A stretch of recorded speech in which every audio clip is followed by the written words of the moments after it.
이와 같이 우리 많은 사람이 그리스도 안에서 한 몸이 되어 서로 지체가 되었느니라. 자, 내 안에 거하라 하셨죠. 그리스도 안에서 보이십니까? 그리스도 안에 있으면 그 다음 나와야 되는 당연한 답변이 뭐냐면 한 몸이 되는 겁니다. 그리스도 안에서 한 몸이 되는 거예요. 저는 그리스도 안에 있습니다 하는데 한 몸은 아니고 분리되고 있어요. 혼자만 있어요. 연합을 싫어해요. 틀렸습니다. 그리스도 안에 있으면 저절로 한 몸이 되는 반응이 나와요. 신앙생활이 그렇습니다. 한 몸이 되는 거예요. 그리스도 안에서 한 몸을 이루는 겁니다. 그럼 한 몸은 뭔데요? 몸은 당연히 머리가 있어야 되죠. 머리를 중심으로 한 몸이 되는 거죠. 이 몸이 교회입니다. 뭐라고요? 교회예요. 초대교회 사도들이 그렇게 외쳤던 교회, 사도 바울이 그렇게 외쳤던 교회, 내 안에 거하라. 이 말씀은 내 몸 안에 거하라, 교회 안에 거하라 라는 말씀인 겁니다. 에베소서를 찾겠습니다. 에베소서 4장.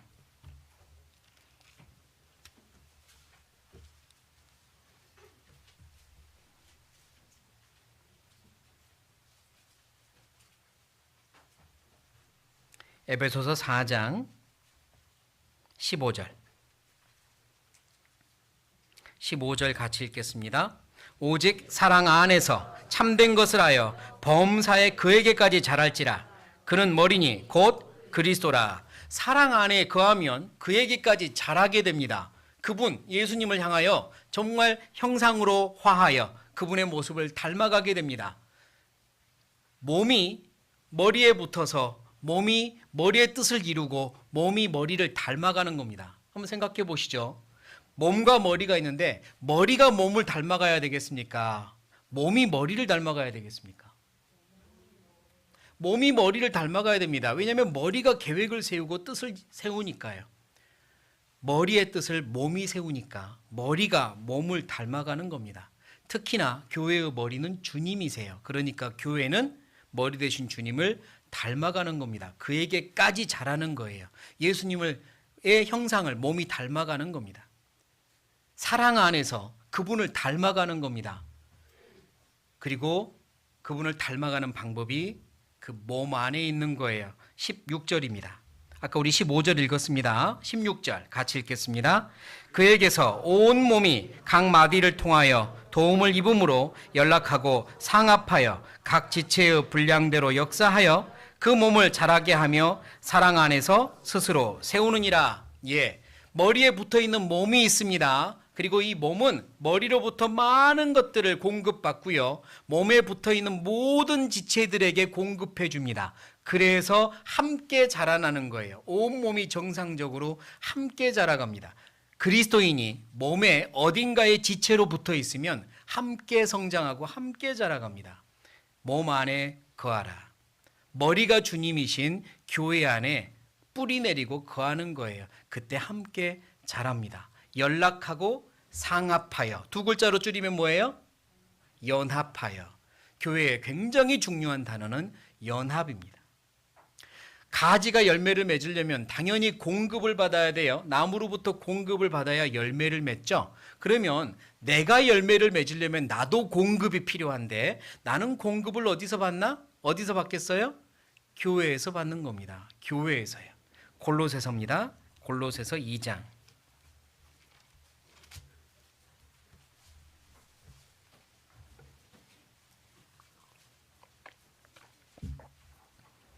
골로새서 2장 19절. 골로새서 2장 19절 같이 읽겠습니다.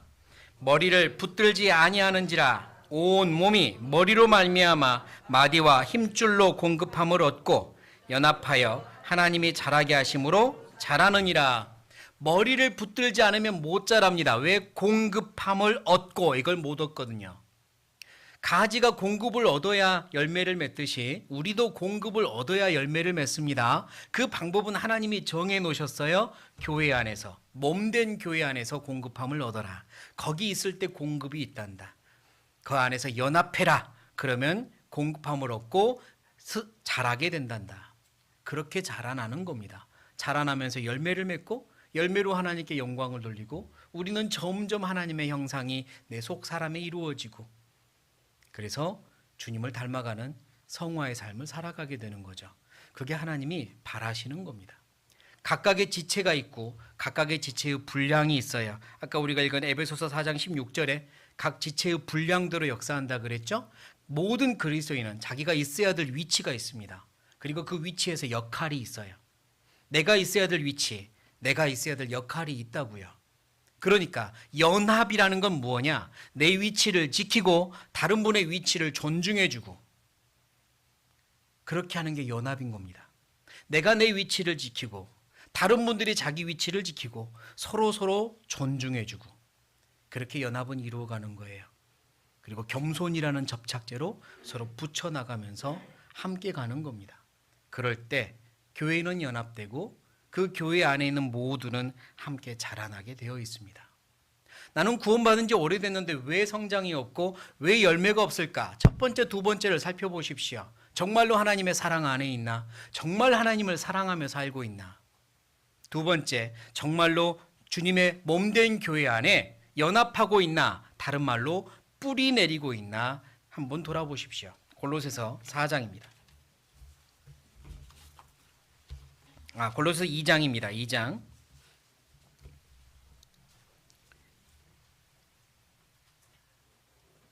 2장 6절부터입니다. 2장 6절 7절을 같이 읽죠. 그러므로 너희가 그리스도 예수를 주로 받았으니 그 안에서 행하되 그 안에 뿌리를 박으며 세움을 입어 교훈을 받은 대로 믿음에 굳게 서서 감사함을 넘치게 하라. 네, 골로새서는 사도 바울이 쓴 편지고요. 골로새서의 주제는 머리 되신 주님과 몸된 교회가 주제입니다. 그래서 7절에 그 안에 뿌리를 박으며 그 안에는 머리 되신 주님을 모시는 몸 안에 뿌리를 박으라는 이야기입니다. 주님이 머리고 우리는 그 몸이거든요. 그 몸에 뿌리를 박으래요. 뿌리를 깊이 내리세요. 겉에만 살짝 뿌리 내리면요, 물에 씻겨가듯 씻겨갈 수 있습니다.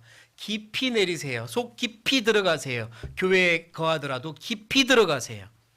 깊이 뿌리 내리세요. 그래야 양분을 더 많이 공급받고 열매 맺을 수 있습니다. 살짝 걸치고만 있지 마세요. 그렇게 해서 열매 맺기 쉽지 않아요. 제가 언젠가 이야기했던가요? 저 시골에서 목회를 할 때 배추 농사를 처음으로 지었어요. 교회에서 마침 텃밭이 있어갖고요. 배추 농사를 짓기 위해 씨를 뿌렸죠. 양분을 주고 물을 줬더니 시간이 흐르니까요, 파릇파릇 자라납니다. 배추가 엄청 풍성하게 자라는 걸 보면 너무 신기했어요. 그런데 딱 배추 한 녀석만 자라질 않아요. 살짝 이파리 5개 정도 나온 다음에 자라질 않아요. 아무리 물을 줘도 양분을 줘도 자라질 않아요. 다른 녀석들은 잘 크고 있는데 이유가 뭘까요? 뭘 것 같습니까? 결국은 모종삽으로 살짝 떠봤더니요, 그 밑에 큰 바위 덩어리가 있더라고요. 뿌리를 내리지 못하니까 자라질 못해요. 뿌리를 살짝 내리는 건 성장하지 못하는 거구나. 뿌리를 깊이 내려야 성장하는구나.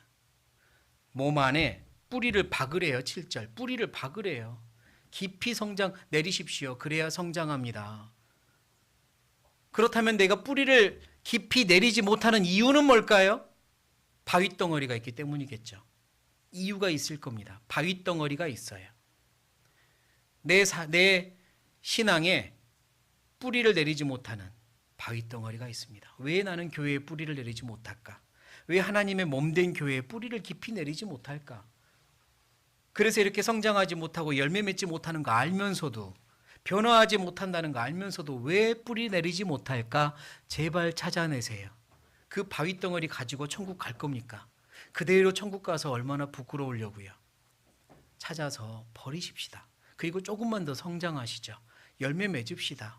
주님께서 내게 원하시는 열매가 있습니다. 그걸 위해 나를 구원하셨고 그걸 위해 지금도 나를 위해 최선을 다하고 계셔요. 하나님의 최선을 내가 가로막고 있단 말이에요. 그 바위덩어리가. 뿌리를 내리십시오. 그래야 성장합니다. 나 혼자서는 세워지지 못해요. 모퉁이 돌 위에 나 혼자 건축물이 되지 못한다고요. 모퉁이 돌 위에, 예수님 위에 우리가 함께 교회로 세워지는 겁니다. 그 교회 안에서 공급도 받고 가르침도 받는 거예요. 혼자 떨어져 가지고 혼자 성경 보면서 뭔가 깨달았다? 틀렸습니다. 교회 밖에서 하나님이 깨닫게 해주는 거 없습니다. 성경에 그런 말씀하지 않으셨어요. 혼자 성경 읽고 깨달으면 큰일 납니다. 뭔가 잘못된 걸 깨달으니까요. 교회 안에서 역사하십니다. 교회 안에서 위에서 세워지셔야 돼요. 그러니까 내 안에 거하라 1번과 2번을 둘로 묶으면 첫 번째는 내 사랑 안에 거하라고, 두 번째는 내 무엇에 거하라? 따라해 보시죠. 내 교회 안에 거하라. 내 교회 안에 거하라거든요. 그러니까 둘을 묶으면 내 교회 안에서 주님을 사랑하고 서로 사랑하며 거하라가 되는 겁니다. 그게 내 안에 거하라예요. 성화를 이루는 방법은요, 주님의 몸된 교회 안에서 주님을 사랑하고 서로 사랑하며 거하는 겁니다. 그러면 열매 맺습니다. 그래야 열매 맺습니다. 시편 133편입니다.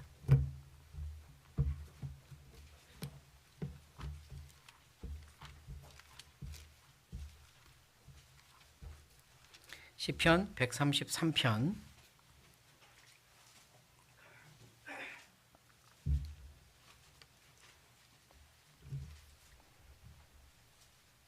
1절부터 시편 133편 1절부터 3절까지 같이 읽겠습니다.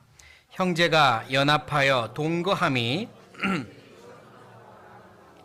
머리에 있는 보배로운 기름이 수염 곧 아론의 수염에 흘러서 그 옷깃까지 내림 같고 헐몬의 이슬이 시온의 산들에 내림 같도다. 거기서 여호와께서 복을 명하셨나니 곧 영생이로다. 형제가 연합, 아까 연합이라 그랬죠? 연락하고 상합하는 것, 연합하여 동거하는 곳은 교회입니다. 여기서 동거란 하숙생처럼 왔다 갔다 하는 게 아니라 가족, 운명 공동체를 의미하는 단어입니다. 형제가 연합하여 가족을 이루는 곳은 교회입니다. 그 안에 있는 게 어찌 그리 선하고 아름다운 곳, 하나님 보실 때 가장 선하고 아름다운 곳은 교회입니다. 이 교회 안에서 복음을 전하고 열매 맺어 하나님께 영광 돌리는 거죠. 영원전부터 계획하신 것, 창세전부터 계획한 게 구원 계획과 무슨 계획? 교회 계획이라고 했습니다. 구원과 교회를 계획하셨어요. 이 교회 안에 하나님의 자녀들이 서로 연합해서 동거하는 건 하나님 보실 때 그렇게 아름다운 겁니다. 그걸 바라고 계신 거죠. 우리가 교회 안에 있을 때 그 안에서 하나님이 부어주시는 게 많습니다. 2절, 이는 마치 머리에 있는 보배로운 기름이, 머리 그러면 주님이 생각나죠. 머리에 있는 보배로운 기름이 수염 곧 아론의 수염에 흐른다라고 했는데, 첫 번째 대제사장이었던 모세의 형인 아론, 그를 대제사장으로 삼을 때 머리에 기름을 붓습니다. 머리에 기름을 부으면 그 기름이 쭉 흘러내리잖아요. 그리고 아론의 수염에 이렇게 모아져서 끝에서는 뚝뚝뚝 흐르겠죠. 온 몸을 적시는 모습을 상상해 보세요. 머리에 기름을 부었더니 온 몸을 적시고 수염에서도 뚝뚝뚝 떨어지는 그 기름의 모습, 그게 교회의 모습이라는 겁니다. 교회 안에 있으면 머리로부터 하나님의 성령과 하나님의 사랑과 하나님의 은혜가 각 끝까지 부어진다는 의미입니다. 여기서 성령이란, 성령의 기름 부음이란 성령님이 임하시고 성령님이 붙잡으시고 도장 찍는다는 의미인데요. 고린도 후서를 찾아볼게요. 고린도 후서 1장.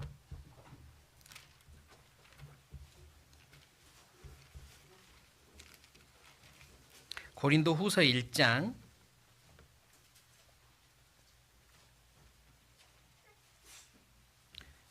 1장 21절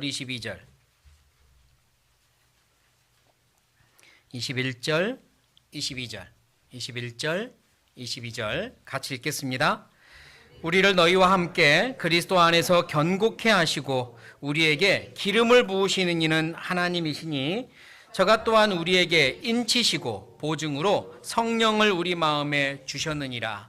기름을 부으셨다고 여기서 말씀하죠. 예, 구약 시대에 대제사장, 왕, 또 하나님이 선택한 이들에게 기름을 부을 때는요, 성령님께서 그와 함께 하신다. 성령님께서 그를 붙잡으신다. 인쳤다는 건 도장 찍었다는 건데 성령님이 그와 함께 하신다는 의미십니다. 신약 시대는 구원받은 그리스도인들에게 성령님이 들어오시죠. 그때 우리도 성령님이 기름을 부으셨어요. 그리고 계속해서 교회 안에 있으면 성령님의 능력을 우리가 계속 부음받습니다. 교회 안에 있을 때 성령님이 능력으로 나타나시고 능력으로 우리를 도우세요. 계속 뚝뚝뚝뚝 떨어집니다. 부음받습니다. 내 안에 계신 성령님이 활동하게 하시려면, 역사하게 하시려면 교회 안에 뿌리 내리세요. 그래야 합니다. 그래야 쓰임받습니다. 그래야 열매 맺습니다. 또한 교회 안에 있을 때 우리에게 또 다른 부어지는 게 있는데요. 로마서 5장입니다. 로마서 5장.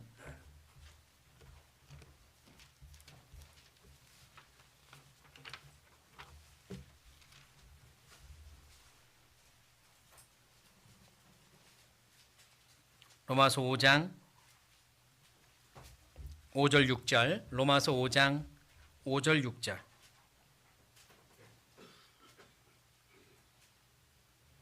5절 6절도 5절만 5절 6절 같이 읽겠습니다.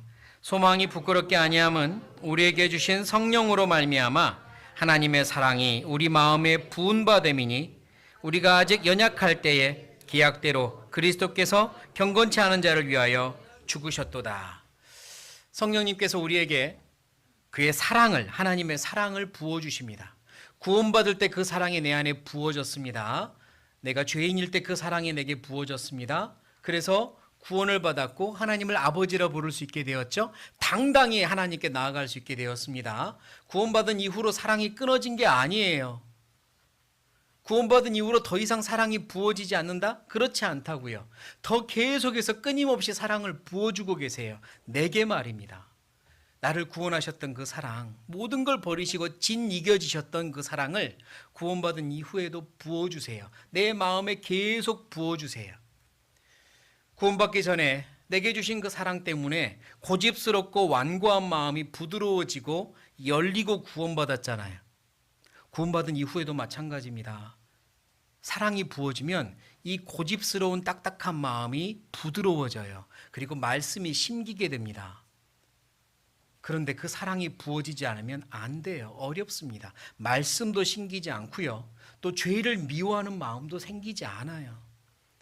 하나님의 사랑이 부어져야 말씀에 따를 수도 있고 하나님의 마음처럼 죄도 미워할 수 있고 하나님을 닮아갈 수 있는데 하나님의 사랑이 부어지지 않으면 안 됩니다. 구원받은 이후로 내 안에 하나님의 사랑이 얼마나 부어지고 있습니까? 꼭 돌아보셔요. 정말로 쫄쫄쫄쫄쫄쫄쫄쫄 수돗물에서 몇 방울씩 떨어지는 것처럼 사랑이 부어지고 있는지, 아니면 폭포수가 떨어지듯 내 안에 하나님의 사랑이 부어지고 있는지 돌아보십시오. 교회 안에 뿌리 내리시면 그 사랑이 내게 부어집니다. 그리고 그 사랑이 나를 움직이게 합니다. 그 사랑이 나를 변화시켜요. 교회 안에 있으셔요. 성령님께서 그렇게 도우실 겁니다. 또한 교회 안에 있을 때 성령님의 은혜가, 성령님의 또 다른 많은 선물들이 내게 부어집니다.